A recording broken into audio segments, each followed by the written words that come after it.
Steve Coppola, and I'm a documentary and private filmmaker. Last week I was editing some film that I shot, and I started thinking, I had a week to finish this DVD and package it to be delivered to the customers that had bought it. That's a pretty tight schedule if you ask me, but I got it done just in time. So I asked myself, before all the technologies that are at my fingertips, quite literally, how in the world were they able to do all this? I decided to check it out. This not so little device right here is called a magnetic synchronizer. As you can see, it is rather large and weighs a considerable amount. When using the synchronizer, filmmakers would put the film on these reels here. Film from one camera along with the audio placed next to it will be put on these two reels with the film from the second camera along with the audio next to it on the other. I would have to say it's a bit annoying, but it saved a huge amount of time in post-production because, as the name implies, it was able to synchronize both the film and audio. So last week, when I was editing, I definitely wasn't using one of these. I shouldn't go quite as far as to say that because although I wasn't actually using a synchronizer, I was using a program that follows the same concept. The program is known as Final Cut Pro. So how does it work?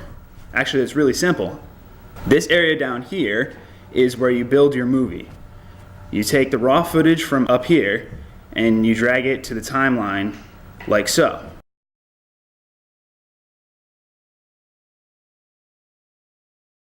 Now you're ready to cut and edit your video.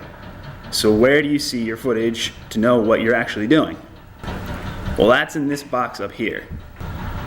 Just like with the synchronizer, you're able to match up the audio and video clips and cut them wherever you need to in the timeline.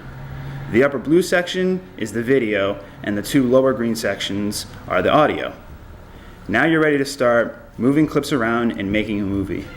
It's all done on the computer, so you aren't actually cutting up the physical film. What did they do before they had this program?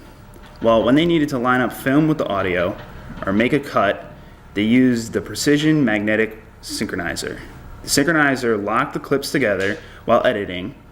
This allows the film to be aligned with the audio as well as gives the editor the ability to cut the film directly on the synchronizer. Why is that important? Well, it allows the film to be put together without any splicing of the negatives and is ready to be shown. Final Cut does exactly the same thing without destroying the original material. I guess you could call the magnetic synchronizer Final Cut 1.0. For Demtech.org, this is Steve Coppola.